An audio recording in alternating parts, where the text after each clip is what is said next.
Hello and welcome into the Sporting Pod. Along with Tony Allegretti and Emerson Burris, I'm Cole Pepper. Mauricio Ruiz is in transit, heading back to Portugal as we record this here at the Gemstone Media Studios. Today on the pod, we look ahead in 2026, a year that promises to be memorable and historic for soccer in our country and our city. What the roster build for the USL Championship men's team tells us, and the magic of the FA Cup strikes again. We are fed by the Bearded Pig, locally owned and operated, with the original location in San Marco. Make sure you swing by the Bearded Pig for great barbecue and great times. We are off and running now. The first Bearded Pig snort of 2026 is now in the books. So let's talk about 2026, ladies and gentlemen. I just started thinking about what's coming up this year, and I get very excited about what's to come. In the short term, we have things like the final roster moves for the USL Championship Sporting JAX team, the USL Championship preseason, and the kickoff of the men's team on March the 7th. The women in the Gainbridge Super League making a charge for a title. They begin the second half atop the table. And then there's another soccer event that's coming later this summer that will occupy a lot of the oxygen in the room with the World Cup. Tony, also a big year for the foundation. There's some we're cooking right now, man. All right, all of that. Yes, and probably start with that. Well, okay. Well, yeah. Sorry. My point in detailing all of these is that while we have had a lot, and we've talked about it on this podcast as we try to bring you kind of behind the scenes of what's going on with Sporting JAX, we have had a lot of big moments and a lot of great things.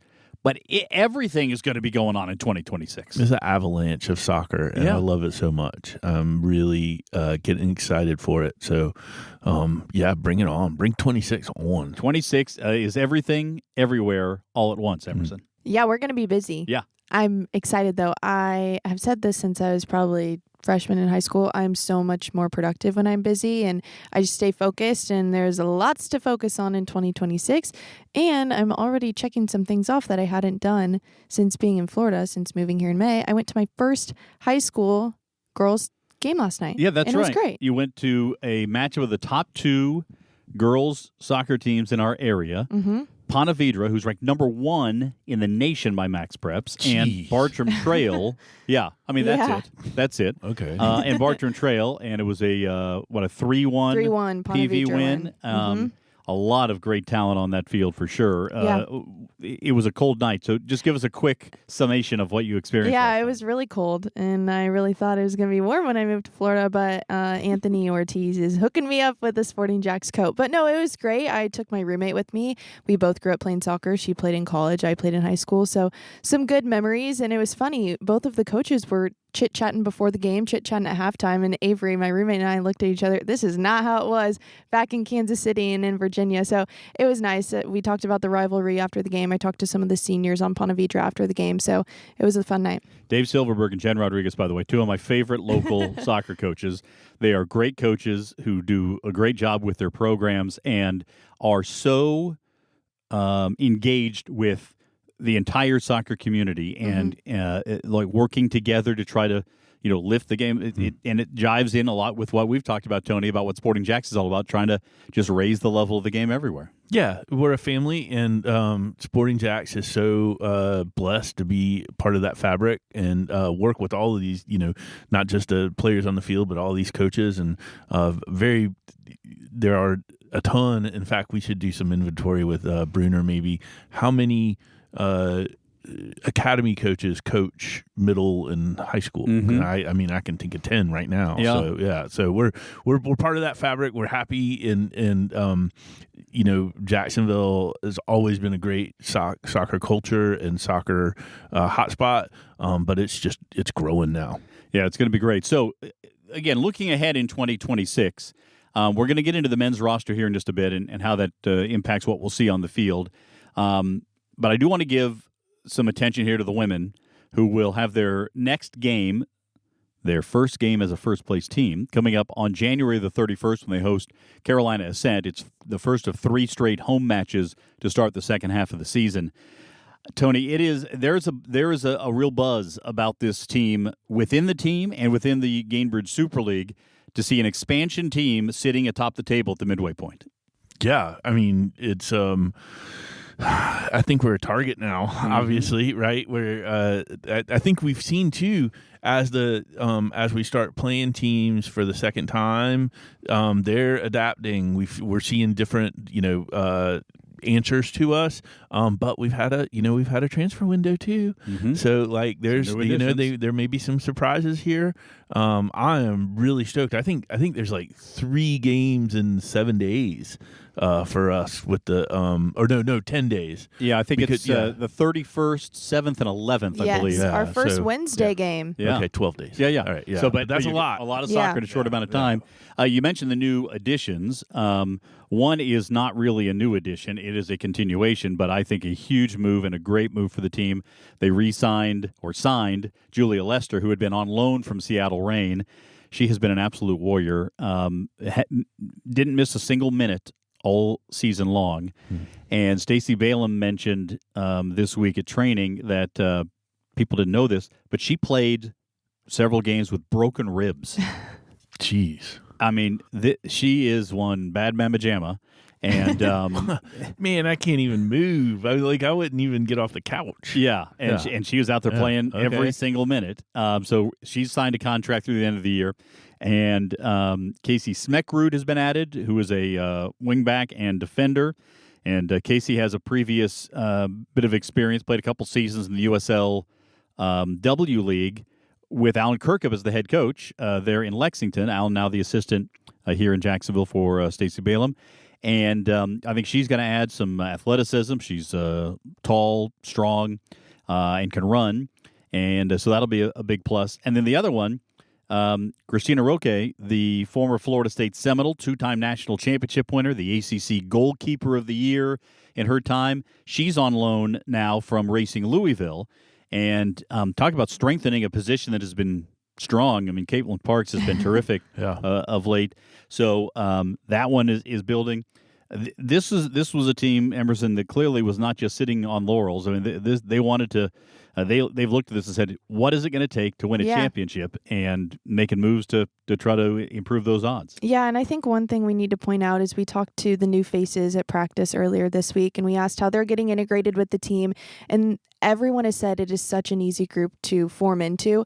The team has welcomed everyone with open arms, and we've been talking about that since August. We have a great group of girls, not only on the field but off the field, and everyone is so different, but their cohesion just works together. Yeah, the internal leadership, the culture that's been set by Stacey Balaam and her staff has been tremendous, and we look forward to seeing how that plays out on the men's side as well, as training camp will get underway here in the next couple of weeks. And we do want to remind you that men's deposits and season tickets are available right now. Demand is strong for the debut season, and the season ticket pricing is built for accessibility. Over 4,000 seats are priced at $20 or less per match. So season tickets start as low as $10 per game, and that allows anybody to come in and enjoy what's happening with the return of men's professional soccer in Jacksonville. Call 904-863-KICK or go to sportingjax.com to get your season ticket today. Let's talk about the men's roster, what we have so far. By my count, 18 players have been signed up so far, probably looking at another half dozen by the time all is said and done. And I've broken them down into 4 categories. And I wonder what you guys think about this, if you'll go along with my categorization here. 5 players with international experience, 3 in the UK, 1 in Ireland, 1 in Finland. We have 2 local players, Luke Graniter from UNF and Ethan Dudley, former Bartram Trail player. We've got 6 players who have USL Championship experience, and 5 not including Ethan Dudley, you could put him in either one of these lists, who is from come on the way up from either USL League One or MLS Next Pro, stepping up from the 3rd division to the 2nd division. So that's the balance of the roster right now, Tony. What does that tell you? Well, my first thought was that seems like a low number of USL Championship players, just because of been watching the league since we've been started, right? So you see a lot of movement within the league, players going from Indy to Pittsburgh, et cetera, and so I would have thought that we would have had more experience in the league. Now, knowing Mark's sort of background and pedigree and connections around the world, this kind of makes sense, right? There's we could be introducing, and I think the same sort of thing, and correct me if I'm wrong, but the same sort of thing popped up when we formed the women's team, right? So there's a lot of new players, a lot of women out of college, I think much younger, very young. Yeah. Different sort of uniqueness, but a unique sort of roster nonetheless. Yes. Okay. Yeah, one that was not just driven by somebody else's thoughts, but more by what Mark Warburton sees as the talent. I love the fact there are a couple of players with local ties here, Emerson. I think that really underscores the opportunity of this pathway to the pros that we talk about. So far, Luke Graniter is the only player who's coming right out of college who has been signed and announced.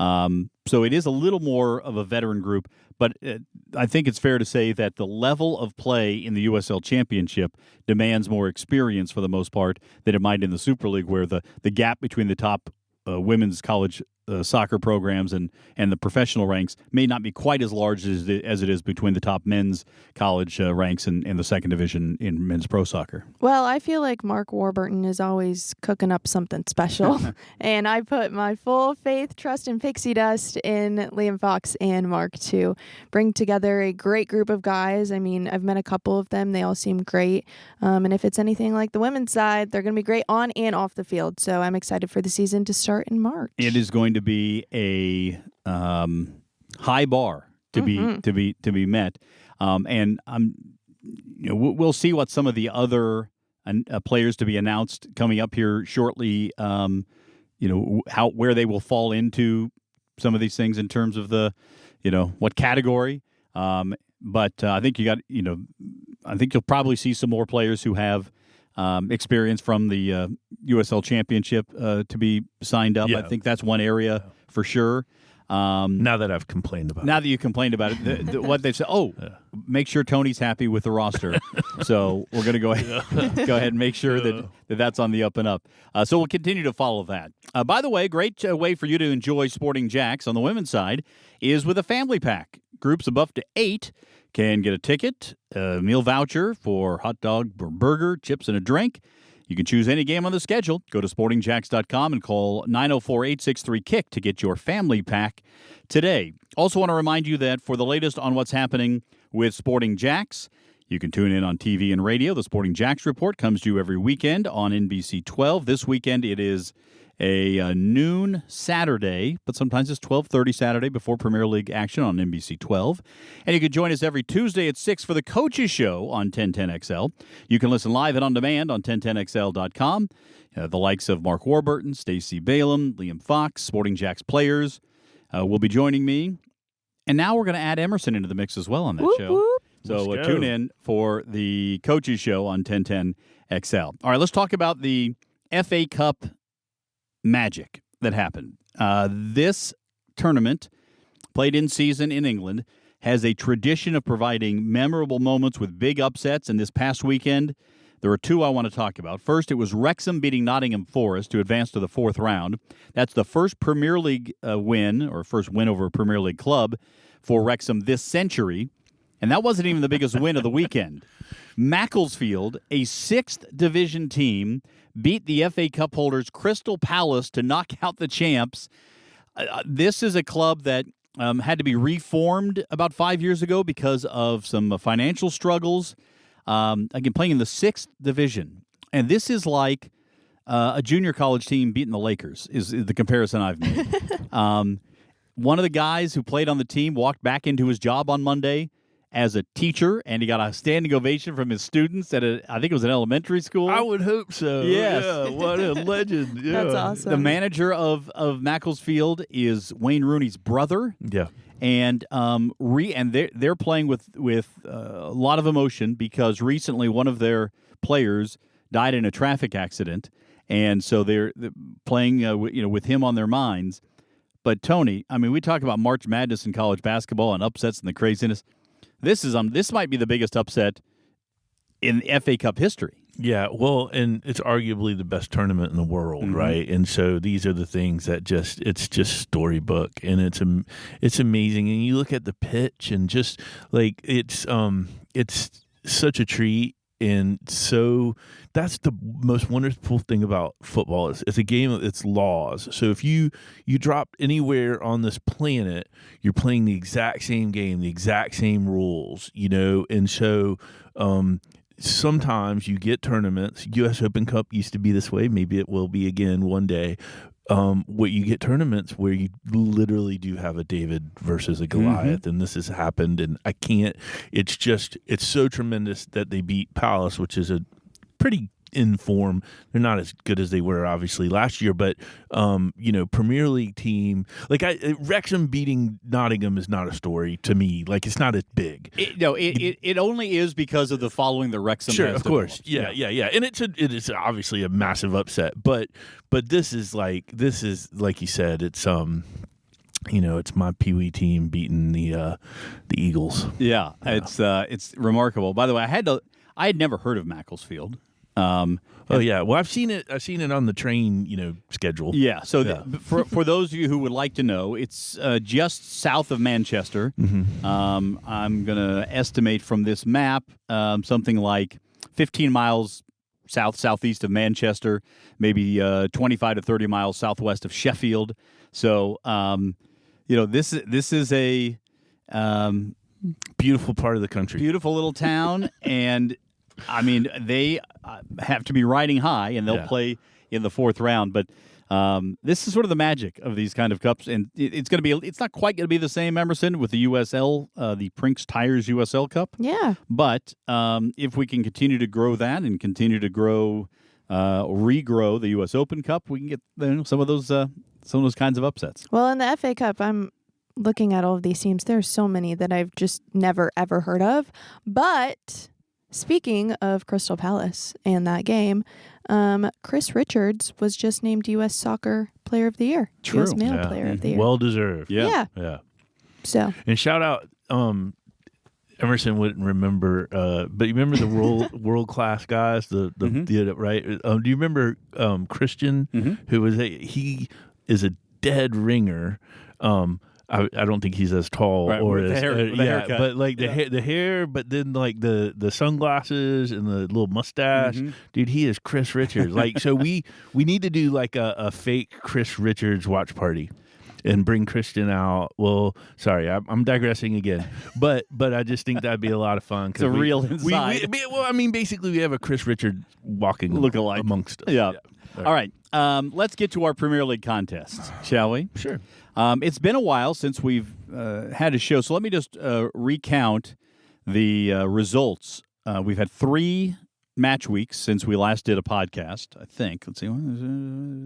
Yes, since we last recorded a podcast. So, in those 3 matches, I had Fulham over Forest, Palace over Fulham, and Brighton over Burnley. I got 2 wins and a draw out of those 3. That's good.